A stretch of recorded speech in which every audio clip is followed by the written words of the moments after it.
Hola, ¿qué tal? ¿Cómo están? Es un gusto saludarles. Bienvenidos a una nueva edición de Encuentro Central aquí en la pantalla de la televisión pública de Uruguay. Atentos a la situación que está viviendo el país en materia de crisis sanitaria, así como gran parte del planeta. La producción de Encuentro Central ha tomado todos los recaudos para la grabación de este programa, por respeto a los trabajadores, como así también a nuestros invitados. Son tiempos complejos, difíciles, y donde queremos hacer un aporte desde este programa. Por eso, en el día de hoy estaremos hablando con el sociólogo Ricardo Alberti, su mirada acerca de este fenómeno que vive en nuestro país y el mundo y que para el experto es inédito en la historia de nuestro planeta. Y por otra parte también, en terrenos ya más vinculados a lo que ocurre día a día, por ejemplo, con el tema de las escuelas, el hecho de la suspensión de las clases, recibimos a la maestra Elvia Pereira, presidenta de la Federación Uruguaya de Magisterio, aquí en Encuentro Central.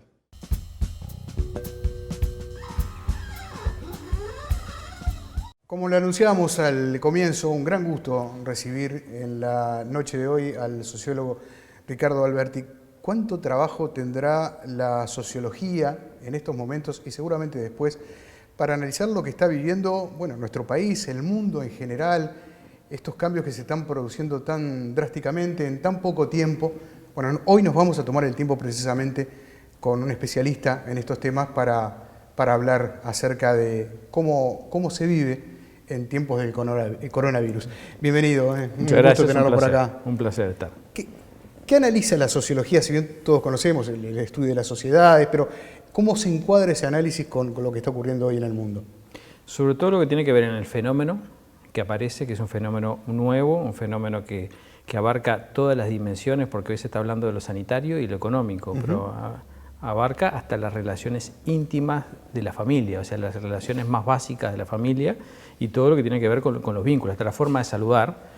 Y después un análisis de lo que tiene que ver los impactos, que ahí hacemos un poco de futurismo y un poco de aplicación, ¿no?, de alguna teoría que vamos teniendo, de todas las teorías que hablan sobre lo que son las vinculaciones, sobre todo, ¿no?, el funcionamiento de las redes, cómo se dan los vínculos, cómo se reconstruyen los vínculos. Bueno, todo esto tiene que ver el momento, el impacto y después las consecuencias, que pueden llegar, consecuencias de mucho tiempo.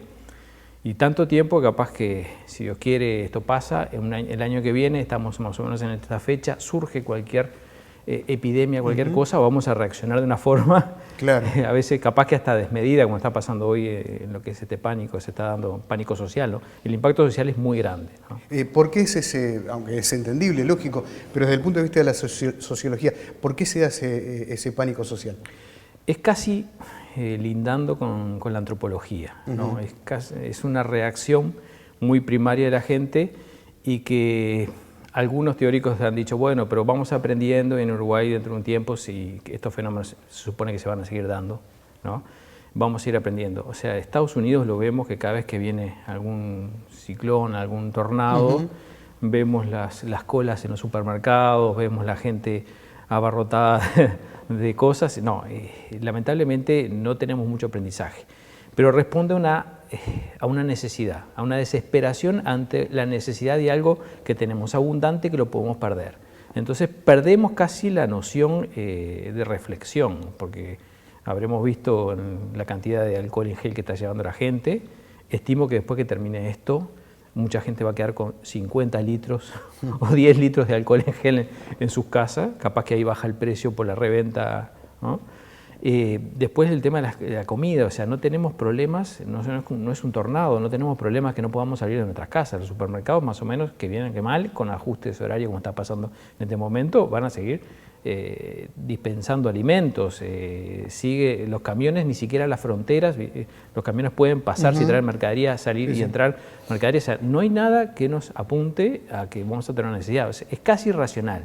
Te diría que más que social es casi antropológica y de la base de la supervivencia, ¿no?, de la reacción a la supervivencia. ¿Y el miedo a morir? Exactamente. En la base es el miedo a morir. Y el miedo a morir por no tener nada. Entonces por eso es. Y se va lo ilógico que ni siquiera la gente logra programar. O sea, que acá sale a veces, como dicen muchos, y Twitter y WhatsApp, sale a veces lo peor. Sale lo mejor, ¿no? Que lo estamos viendo capaz que aquí, en algunas experiencias y en el exterior, pero también sale lo peor de la gente, ¿no? El egoísmo extremo que ni siquiera la capacidad de pensar en el otro, que capaz que si yo llevo medio litro menos, le puedo ayudar a una familia que no tiene, ¿no? ¿Qué ejemplo cercano a nivel global? Porque este es también la diferencia del fenómeno, que no es ni siquiera local de nuestro país, tampoco es regional, es mundial. ¿Qué fenómeno similar a nivel de estudio de la sociología podemos, digamos, comparar con lo que está aconteciendo ahora? De esta dimensión yo no conozco. No conozco. Te digo más, en algún momento hubiésemos esperado algún fenómeno que tuviera más con el terrorismo mundial, ¿no? Cuando vinieron las Torres Gemelas y empezaban a pasar episodios en diferentes partes del mundo, Latinoamérica estuvo como protegida, o sea, no hubo ningún tipo de problema. Claro. O sea, que y la H1N1, la gripe que hubo, la epidemia que hubo la vez pasada, fue muy, pero muy controlada, nada que ver con esto, o sea, en absoluto. Yo creo que hoy es el primer fenómeno y por eso que un poco reformulando lo que tú decías y reafirmando lo que tú decías, es el primer fenómeno y la sociología como que está muy expectante de esto, ¿no? Viendo porque a nivel global es lo primero que pasa. Claro, ni siquiera se puede asimilar a una guerra de características globales. Nunca tuvimos, gracias a Dios. Claro. No tuvimos. Claro. Ni siquiera una amenaza. Por eso decía, lo único que puede exceder, yo creo que ni siquiera tenemos capacidad como mundo de tener una guerra global, pero sí un terrorismo global, ¿no? Porque el terrorismo más o menos maneja los mismos códigos de las guerras, ¿no? Pero no tenemos ningún ejemplo. Por eso es lo primero. A su vez, viste que esto de la paranoia y la desesperación es imitativo, y estos sí son efectos que la sociología ha estudiado mucho, pero a veces lo ha estudiado en microclimas. Digo, en un estadio alguien grita algo que se viene abajo y salen todos corriendo sin preguntarse. O sea, los movimientos de masa, que tiene que haber proximidad física, tiene que haber excitación, tiene que haber sonidos fuertes, varias condicionantes para que la gente reaccione no lógicamente, ¿no? Pero no a veces a fenómenos así, que no tenemos proximidad física, que no tenemos ruidos fuertes, que no tenemos ni siquiera exacerbación de excitación de música o de algún líder que esté promoviendo alguna idea. O sea, es bastante nuevo en esto, ¿no? Y las sociedades tienden a unirse ante las grandes tragedias y también ante, bueno, un festejo importante. Salimos campeones del mundo, sale todo el mundo a festejar, así hay un pueblo unido, digamos, pero también ante una gran tragedia se ven las miserias humanas. Se ve todo, se ve los extremos, se ven las miserias humanas y se ve la bondad, ¿no? La solidaridad y la inventiva. ¿No? Yo estoy fascinado, viste, estos videos que han pasado de la gente que canta en edificios de un lado a otro, pero se ven los dos extremos, o sea, se ven las dos cosas, ¿no? Tanto lo heroico como la miseria. Y tenemos que ver, se ve lo que uno tiene más adentro, ¿no? Como dicen algunos autores, ¿no? Claro. Si uno, bueno, tiene una tendencia individualista, egoísta, y siempre queda así, es lo más lógico que reaccione, que salga de sí un producto o una agresión así. Y el que, bueno, que está criado, que tiene en su base personal más la bondad, la solidaridad, bueno, reacciona. Pero siempre tiene que haber una base de reflexión.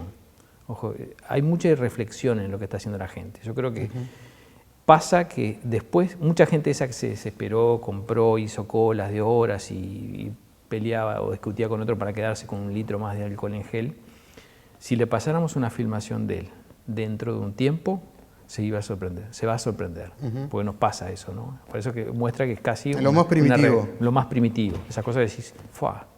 Claro. Te notaste que, bueno, que estabas en una situación que no era la propia tuya, no estabas en tu persona, ¿no? Lo invito a analizar el estado actual de la sociedad uruguaya, teniendo en cuenta la salvedad de que esto es muy dinámico, que hay muchos cambios día a día. ¿Hay alguna particularidad que nos muestre de manera diferente ante el resto, por lo menos de América Latina, de Sudamérica, en el tratamiento de esta situación aquí? O el hecho de que sea inédito, como usted bien lo planteaba a nivel global, la casuística no existe. En esto, a ver, la desventaja se vuelve una ventaja. El todavía ser micro en las relaciones, todos conocemos a las personas, ¿no? De los famosos todos tenemos algún conocido, ¿no? Todavía nos llamamos por los sobrenombres, venimos de barrios chicos o del interior. Eso creo que nos da una capacidad de poder trabajar en microclimas o en microclimas sociales. Yo me imagino que en las grandes ciudades, donde vos tenés tus amigos de toda la vida son los compañeros de trabajo, porque vas en un ómnibus o vas en un subte con gente que no conoces, te bajás en un lugar que no conoces y vas a un trabajo donde recién entrando a la oficina, una empresa grandísima donde gente capaz que tenés 3 o 4, creo que ahí los uruguayos sacamos una ventaja, ¿no? Tenemos muchas redes, también tenemos una desventaja, que tendemos a minimizar las cosas. Somos muy de, esto no nos pasa, mirá cómo lo que está pasando en Italia, mirá lo que está pasando en Argentina, y miramos así, y Argentina acá. Claro. Estamos al lado. Estamos al lado. Y es posible que ya hubiésemos tenido alguna persona enferma dentro del Uruguay, todavía seguíamos mirando a Argentina o a Brasil, ¿no? Claro. Como que no nos va a pasar, somos tan chiquitos, somos tan protegidos, no tenemos terremotos, vientos, solamente cada tanto y algunos por algún lado, o sea, dijimos, bueno, no nos va a pasar a nosotros. Hay otra particularidad que me interesa conversar con usted, porque además es su especialidad vinculada a la gente de la tercera edad, por denominarla de alguna manera. Eso también es un tema. Tenemos una población envejecida. La población envejecida, tenemos más de un 16% mayores de 65 años. Justamente la edad de riesgo, además. Edad de riesgo que se suma con otras patologías que también son de riesgo. Ojo, no solamente los adultos mayores. No, claro. Hay otras poblaciones, digo, como alerta a otras poblaciones que a veces se sienten, no son adultos mayores, pero bueno. Sí, tenemos una edad de riesgo, tenemos las residencias. Una de las cosas buenas es que las residencias solas, ¿no? Las casas de salud y los ancianatos, no sé cómo a veces se les conoce como residencias solas, ha empezado internamente a prever esto y a tomar acciones. Ha hecho sus propios protocolos, creo que en cualquier momento sale alguno desde Salud Pública, un protocolo general, pero ha empezado a manejar a la visita, porque no solamente es el adulto mayor que se infecta, es la visita. O sea, están solos o con pocas visitas y encima yo le prohíbo la visita, o sea, hay que ver cómo se hace eso.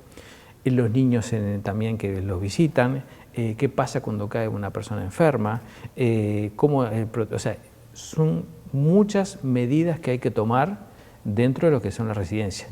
Y sobre todo, no solamente las residencias, los adultos mayores que están en nuestras casas, ¿no? Claro. Que cuidan a nuestros hijos, porque estamos trabajando todavía, entonces quienes cuidan pasan a ser, por lo general son los abuelos. El niño está más protegido, por lo menos, y eso es muy más médico, ¿no? Pero parece que no estuviera tan afectado por este virus, pero los adultos mayores sí. Entonces, ¿cómo hacemos esa combinación? El adulto mayor, tenemos un porcentaje grande de adultos mayores que viven solos. No quiere decir que estén solos, que viven solos. ¿Cómo hacen las compras? ¿Se las traen o no se las traen? ¿Ellos salen? ¿Cómo van al médico a las consultas? O sea, hay todo un juego de relaciones y de fenómenos que no lo estamos viendo. Se lo preguntaba por eso mismo, porque seguramente haya muchos adultos mayores que nos estén mirando ahora, que también estén viviendo solos, lo cual no significa en soledad, pero sí solos. Y siempre estamos hablando de la red que se tiende a nivel de la familia, del cuidado entre nosotros, pero ¿qué pasa con esas personas que tienen ya una edad avanzada y que están en estos momentos pasando por esta situación solos, viviendo solos? ¿Cuál es la mirada de la sociología ahí? Más de la gerontología, que sería mi segunda especialización. Mi segundo amor sería. La gerontología, yo diría primero que nada potenciar al adulto mayor, a las capacidades. ¿Qué digo potenciar? Si hay alguien que puede enfrentar esta crisis con alguna experiencia de vida, aunque sea un fenómeno nuevo, es el adulto mayor.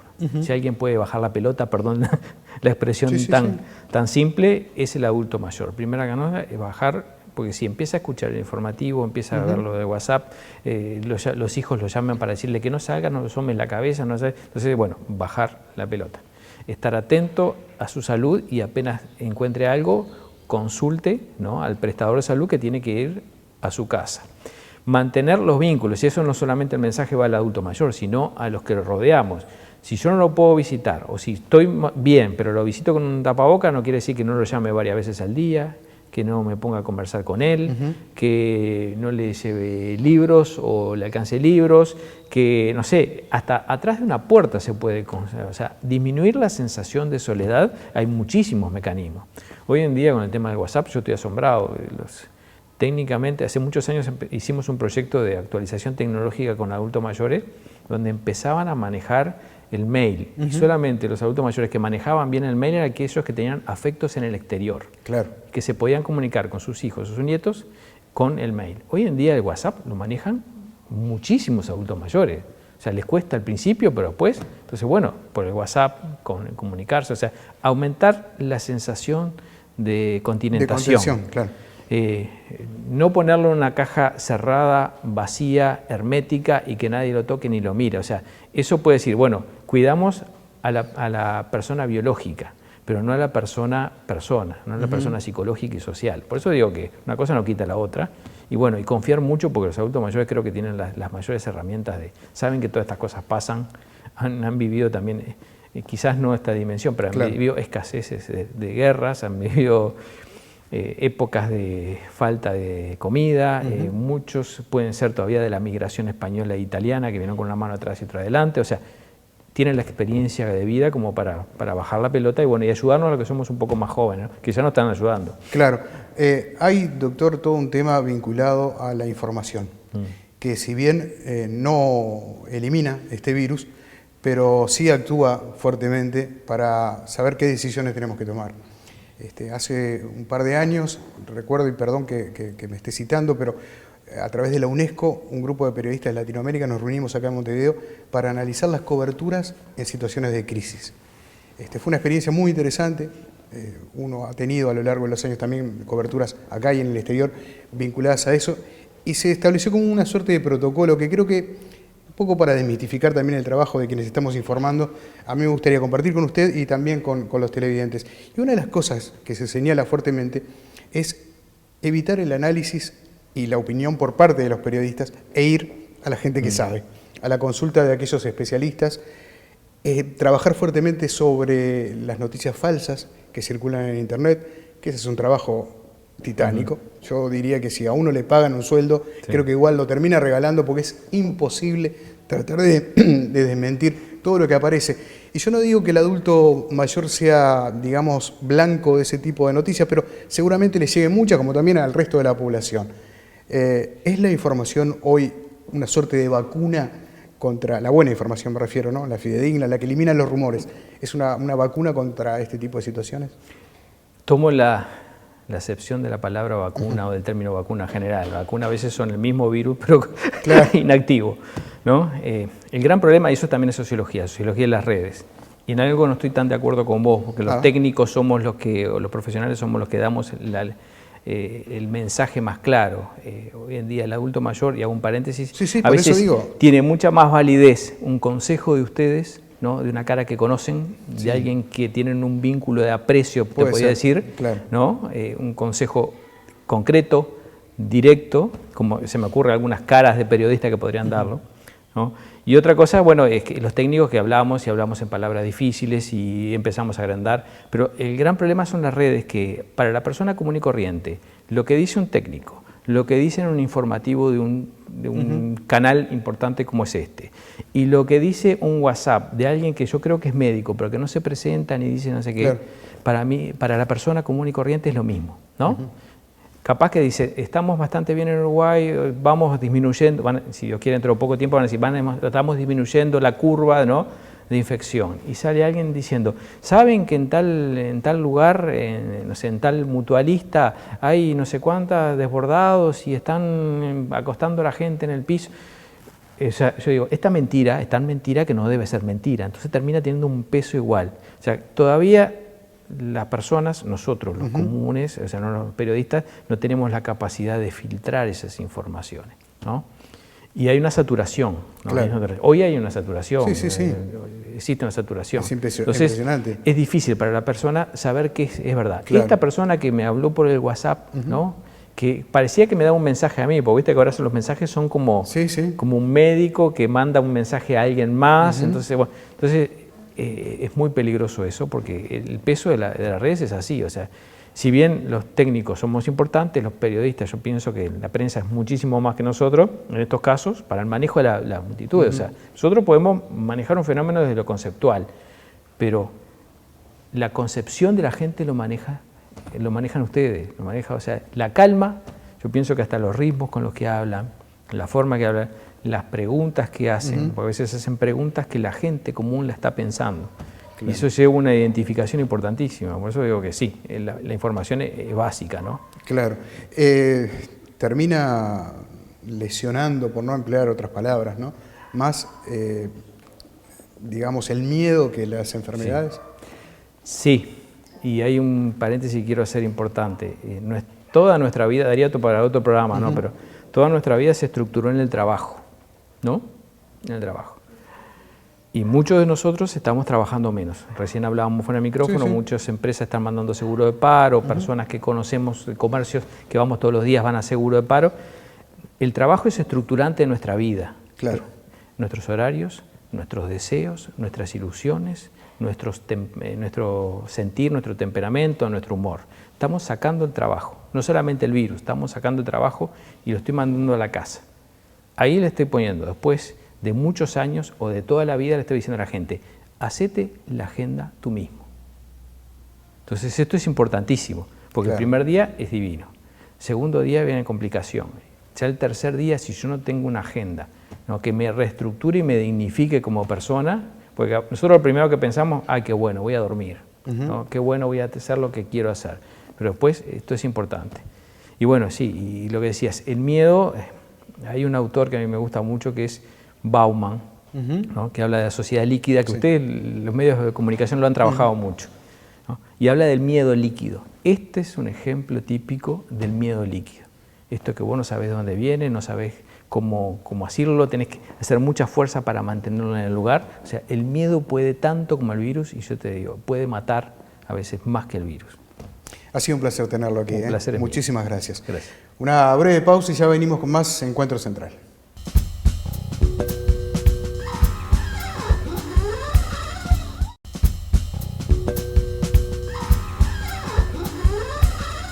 Enorme gusto de recibir a la maestra Elvia Pereira. ¿Cómo está, Elvia? Bienvenida. Hola, el gusto es mío, muchas gracias. Bueno, con la salvedad, como estamos señalando en este programa en particular, de que todo es tan dinámico, que hay muchas cosas que pueden estar cambiando, pero hay algo que sí es un hecho y es, la verdad que uno lo dice con orgullo, ¿no?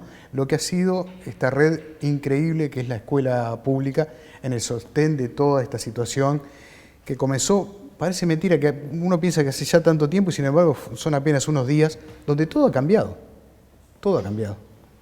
Efectivamente, tú lo decís con orgullo, es el compromiso de miles de maestras, maestros, funcionarios, funcionarios de servicio, funcionarios de gestión, todos y todas se pusieron al hombro de esta situación.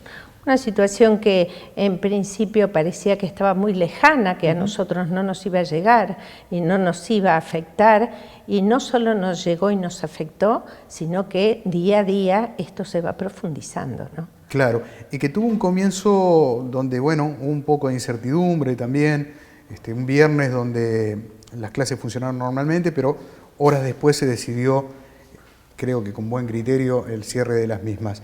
¿Cómo lo tomaron ustedes? Bueno, en principio lo que se cierran son los cursos. Claro. No se cierran las instituciones. Sorprendidos en principio, porque claramente la primero que reaccionan las personas es decir, se cierra y ¿qué pasa conmigo? A la vez tenés una función social que cumplir y la escuela tiene una función social que cumplir, del cual hablábamos hace un instante, estamos orgullosos de ella. Sabemos que hay un conjunto de familias, de niños que van a la escuela, que su alimentación la reciben en la escuela, que claramente de un momento para otro eso no debiera cortarse, habría que buscar los mecanismos para que de cierta forma se garantice a esas familias y a esos niños que tuvieran lo que hasta ese mismo día estaban recibiendo, que fue el viernes. Hoy estamos a escasas horas de aquel día viernes, donde trabajamos intensamente todo el fin de semana, todos los maestros del país, todos los funcionarios del país, tratando de aportar en este sentido de poder no dejar aislados a los más desprotegidos. Y eso se logró. Bueno, eso se está intentando. Se está intentando. Vamos a decirlo claramente porque además tiene que ver con un tema de de respeto al televidente, de seguridad nuestra, de la población en general, y estamos grabando este programa hoy, por lo tanto han acontecido algunos episodios. Por ejemplo, se decidió hace muy pocas horas el cierre, ahora sí, de aquellas instituciones donde no haya comedores. ¿Estoy bien? Bueno, efectivamente, y fue un planteo desde la Federación. Claro. Nosotros no entendíamos el porqué del SINAE solicitar que todas las instituciones, escuelas me refiero, estuviesen abiertas, sabiendo que no todas las escuelas brindan el servicio de comedor. Claro. Por lo cual en la noche de ayer tuvimos una bipartita con el Consejo Directivo Central de la ANEP preguntándole esto. ¿Cuál es la razón si la prescripción es que te mantengas en tu casa, que no haya circulación de personas innecesariamente, vas a tener centros abiertos? ¿Cuál es la razón? Esa fue la pregunta que le hicimos a Codicen, planteándole que realmente allí donde sí se estaba recepcionando la inscripción de un adulto por niño, el responsable, el tutor del niño que fuera a inscribir en caso de necesidad, ¿para qué ibas a tener las instituciones con el conjunto de los trabajadores o en aquellas que no ibas a recibir inscripciones porque no tienen ese servicio, no brindan ese servicio en algunas escuelas, que son unas cuantas? ¿Por qué tendríamos que mantener el servicio abierto? Bueno, hoy hace pocas horas el Codicen de la ANEP nos dio la respuesta, que en comunicación con el SINAE se entendió que no era necesario en este momento, lo que no quiere decir que en otro no lo sea. Claro, parece lógico además para minimizar los riesgos, porque de eso se trata, ¿no?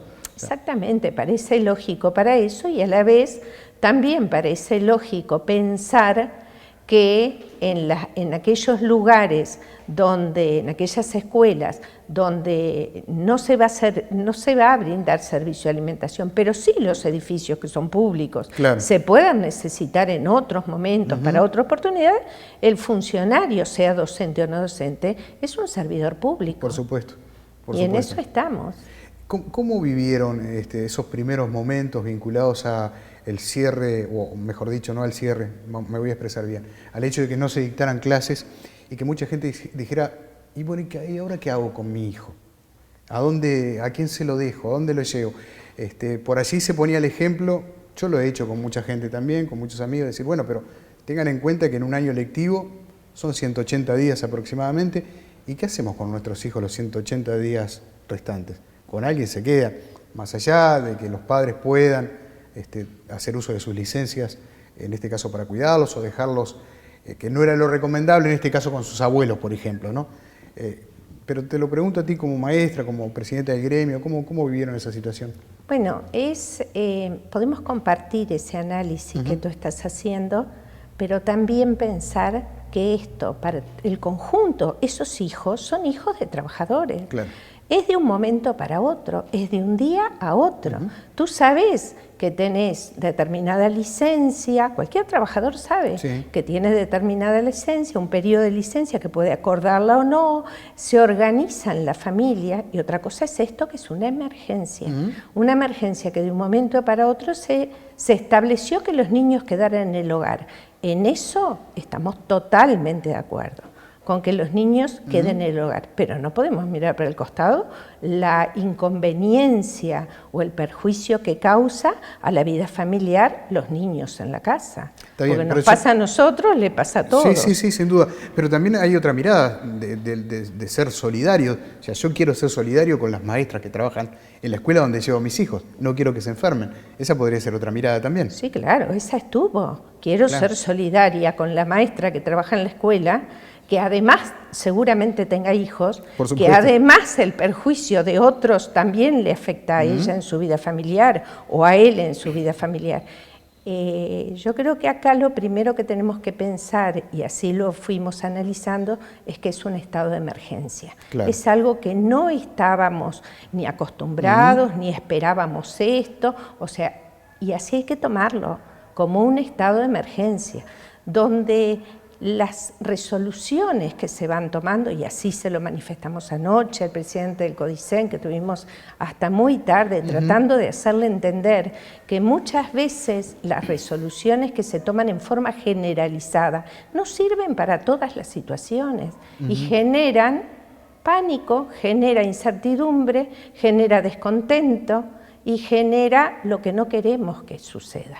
Acá, para salir de esto, que no hay un responsable, por lo menos no hay un responsable aparentemente sobre esta situación, hay una sola forma de salir y que todos juntos vamos a salir de esto, seguramente. Si hacemos cada uno desde nuestro lugar, aportamos a que esto sea el cuidado que hay que tener con la higiene personal, además de la higiene de manos, tener los implementos necesarios en las escuelas, donde compañeras y compañeros van a estar dando una mano a acercar el servicio de alimentación, que tengan los implementos necesarios, que sea la menor cantidad posible de personas y el menor tiempo posible en las escuelas, porque eso también, en principio había salido un comunicado donde nos decía cumplir el horario estricto, completo, no, esas cosas se fueron ajustando. Claro. Y bueno, y la intervención de la Federación fue muy importante en ese sentido. ¿Fueron escuchados? Sí, estamos siendo escuchados. Hay muchos aspectos que todavía en este dinamismo hay que ajustar. Hace un momento acabamos de poner a disposición del Consejo de Primaria, del CODICEN de la ANEP y de la comunidad en general una app, una aplicación que tiene la Federación en comunión con Radio Butiá, a través nosotros lo teníamos como suscripción para maestros, lo hacemos libre para el uso de la comunidad. Y fue bien recibido, hicimos propuestas a través de posibilidades que a través de la televisión pública o de otros medios pudiera trasladarse a las familias aquellas propuestas que ya están elaboradas en el CEP, de manera de ir ayudando y colaborando a las familias para que vayan orientando a los niños a que vayan acercándose a determinados conocimientos que claramente esto, y permítanme, y no es porque uno tenga la bola de cristal, esto no van a ser 2 semanas. No, clarísimo. Esto no va a pasar en 14 días. Clarísimo. Esto no es que va a llegar a turismo, se va a enganchar con la semana de turismo y después vamos a estar todo fantástico. Sí. Y ojalá fuera así, pero no va a pasar eso. Sí, yo creo que, Elvia, hoy nadie en este país, ni en el mundo, creo yo, está en condiciones de determinar cuándo van a recomenzar las clases, ¿no? Pero sí queda claro que esto no son vacaciones, por un lado, y que por lo tanto no hay una fecha límite para las mismas. Se verá con el paso del tiempo. Yo quisiera ser muy optimista, pero pienso igual que tú, que seguramente esto lleve un largo proceso. ¿Y cómo se puede mitigar eso en los niños? En el aprendizaje, ¿qué va a pasar? ¿Cómo te lo imaginas? El CODICEN de la ANEP, en comunión con los desconcentrados, e informó a la población sobre las distintas formas y plataformas que existen para poder acercarse al conocimiento y algunos puntos de lo que tiene el programa de educación inicial y primaria, vamos a referirnos a esto, donde los papás o las familias pueden acercar a los niños a ellas. Ahora, nosotros tenemos la responsabilidad de decirle, y se lo dijimos y lo decimos ahora públicamente, que va a haber dificultades en esa implementación. Por ejemplo, todos los grupos de niños, estamos en marzo, recién comenzamos las clases, todos los grupos de niños del país que ingresaron a primer año no tienen las herramientas, aún no las tienen. Recién estábamos en la etapa de la implementación, del relevamiento de esas necesidades, por lo cual habrá familias que sí tengan la posibilidad, porque en su casa lo tienen, de una laptop, podrán tenerlo, como no, va a haber quien lo tenga, pero va a haber otros que no, va a haber otros que no lo tengan. Entonces, y ahora volvimos a decirles a CODICEN que estas expectativas que se están transmitiendo, que no sean muy separadas de la realidad. Claro. Que no se piense que el maestro desde su casa va a dar las clases en forma virtual cuando lo hará en la medida de sus posibilidades y lo recibirán aquellos niños o aquellas familias que tengan los medios para hacerlo, claro. Y los medios, sí, exactamente. No hay que elevar las expectativas porque después la realidad puede llegar a ser muy, muy dura. ¿Y saben quién está al frente? ¿Quién está para recibir de las familias esos reclamos justos y legítimos? El maestro y el director. Entonces no es justo, no es justo.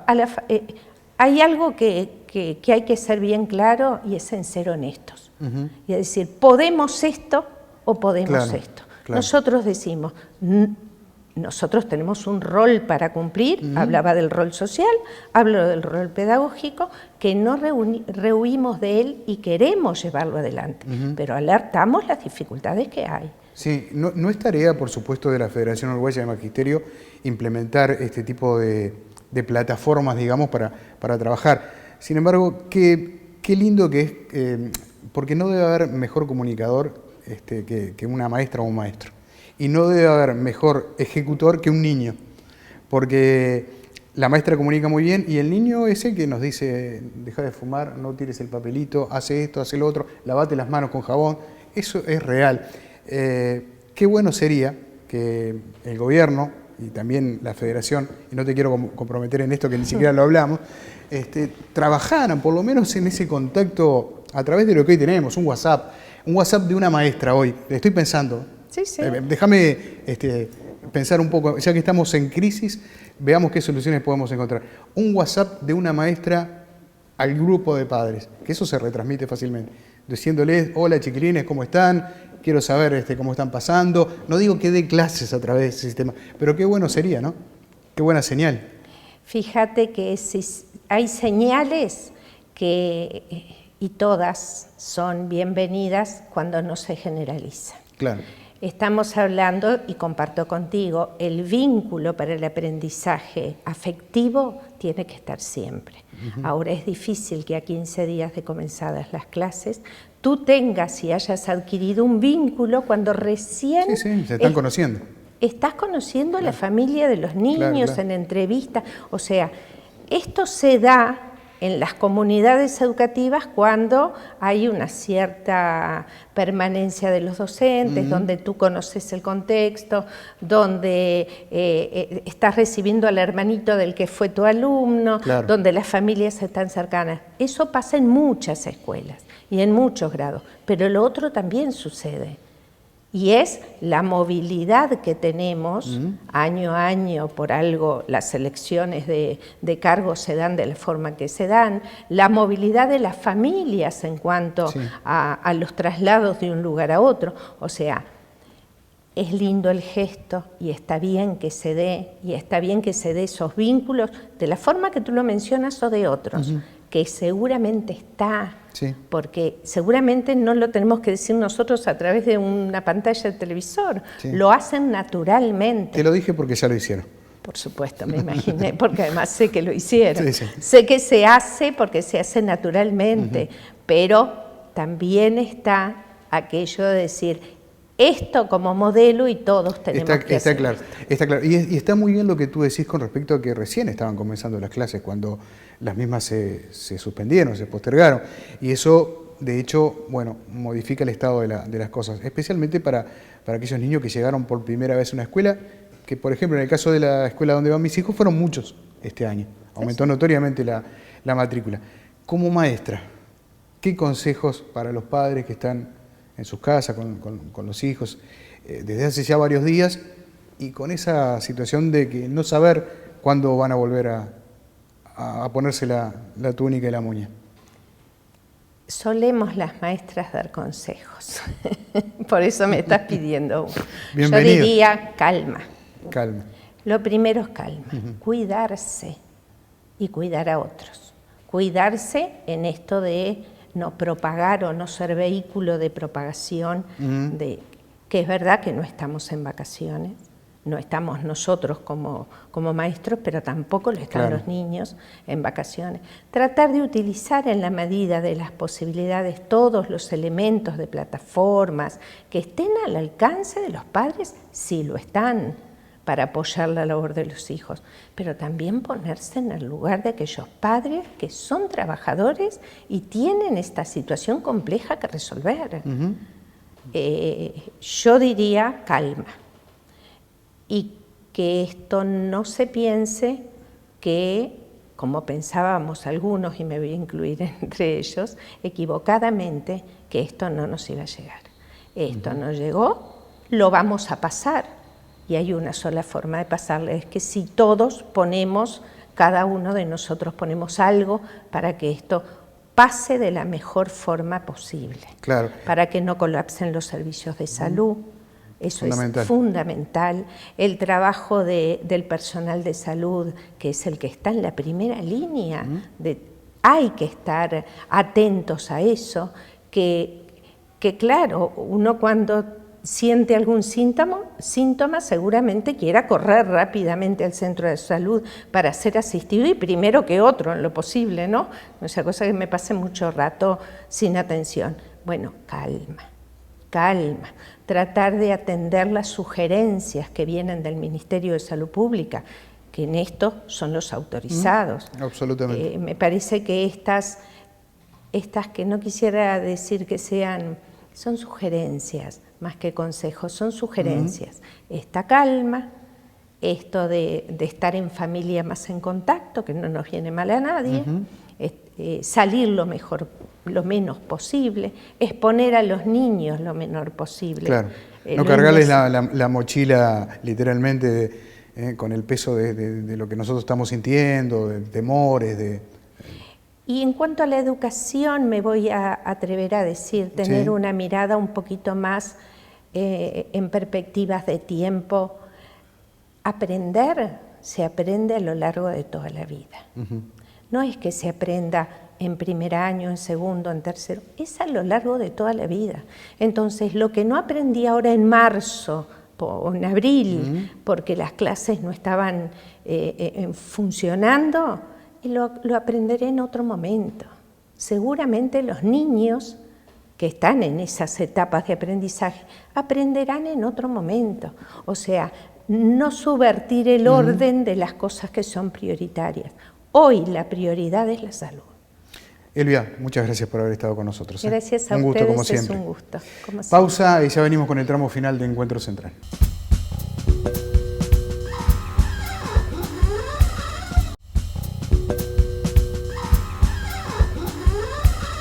Último bloque de Encuentro Central, abrimos nuestro espacio dedicado a las noticias e informaciones, en este caso para hablar del empleo juvenil, la mirada acerca de este tema por parte de la Organización Internacional del Trabajo. Si tenés entre 18 y 24 años y trabajás, sos un trabajador joven. Es importante que conozcas las condiciones en tu lugar de trabajo y la naturaleza de las tareas que realizás para poder prevenir accidentes laborales y enfermedades profesionales. La capacitación es uno de tus derechos fundamentales y tu empleador tiene que darte los medios necesarios para que se concrete. Es obligatorio que se registre tu relación laboral, sin importar la tarea que realices. Esto te garantiza el acceso a distintas prestaciones, como tu cobertura de salud y seguro de riesgos del trabajo, que son parte de la protección de tus derechos laborales. Los elementos de protección personal son individuales, no intercambiables, ajustados a tu medida y deben ser provistos por tu empleador. Si se produce un accidente en el trabajo, tenés que informar a tu empleador que tiene la obligación de denunciar al seguro correspondiente, o si no, podés realizar vos mismo la denuncia.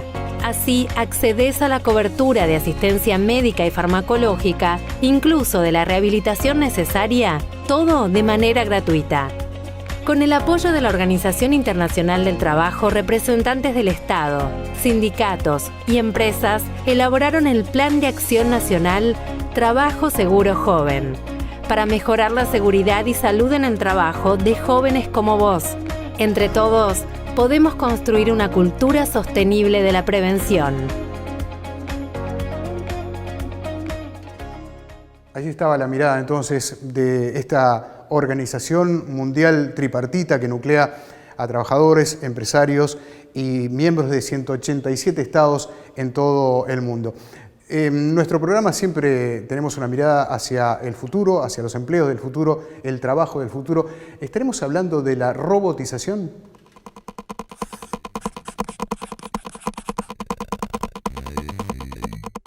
Hace 50 años era impensable que una computadora derrotara a un campeón de ajedrez o que un auto se manejara solo. Pero hoy ambas cosas son posibles. A mediados de 2014, el Pew Research Center publicó un sondeo sobre el futuro del Internet, en el que 1.900 expertos respondieron a la pregunta de si en el año 2025 la inteligencia artificial y los robots habrán vuelto obsoletos más trabajos de los que habrán creado. El 48% de esos expertos respondió que esperaban que una gran cantidad de trabajos serían realizados por robots y agentes digitales, lo cual conduciría a grandes desigualdades y a una enorme desocupación. El 52% restante fue más optimista y previó que, aunque muchos trabajos sí serán ocupados por máquinas, el ingenio humano creará nuevas industrias donde la mano de obra y la inteligencia humanas seguirán siendo necesarias. ¿Cuáles trabajos serán los más vulnerables ante esta irrefrenable ola tecnológica? En un artículo de 2013, David H. Autor y David Dorn proponen el índice RTI, que indica qué tan susceptible es una ocupación de ser automatizada. Para calcular este índice, se mide el valor de las tareas rutinarias frente al valor de las tareas manuales y al de las tareas abstractas en distintos trabajos.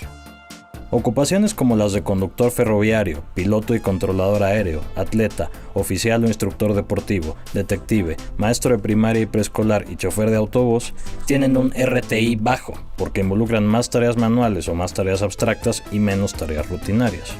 Las ocupaciones con un RTI bajo, dicen los autores, no son fáciles de automatizar.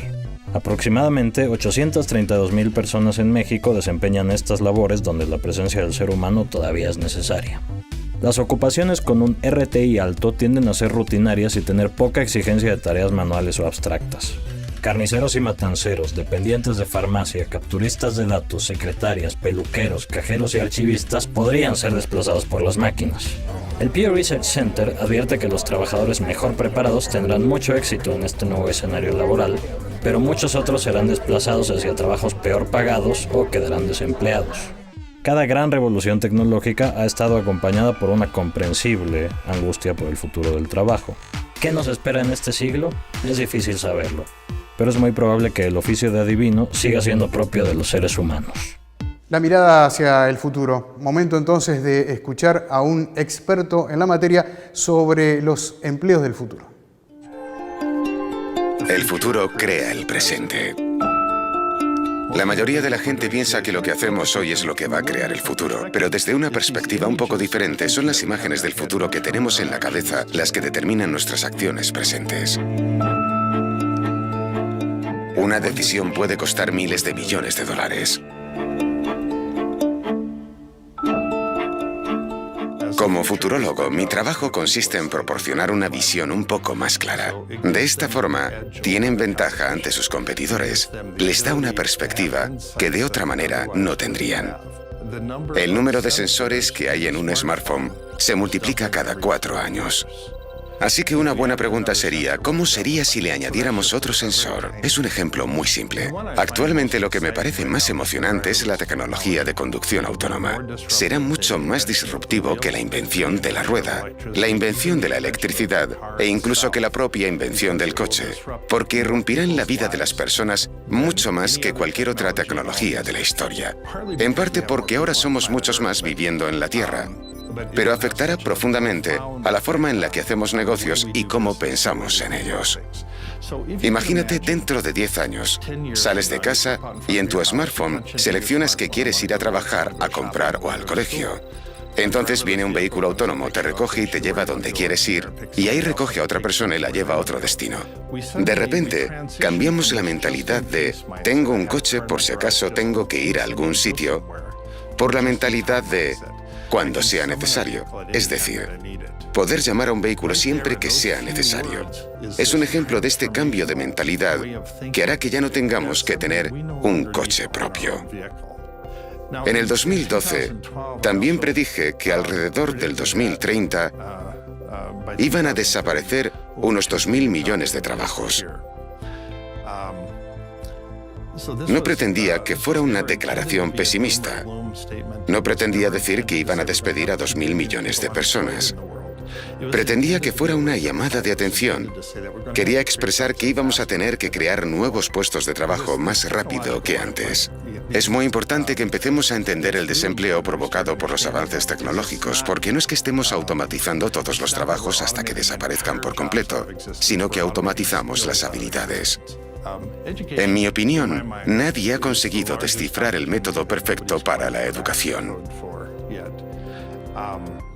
Creo que va a pasar antes del 2030.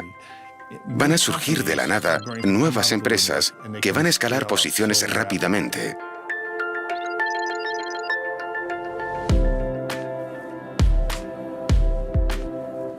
Mi momento eureka en este aspecto fue cuando se me ocurrió que por qué no enseñábamos a DeepMind o a cualquier otra inteligencia artificial a trabajar con un robot profesor.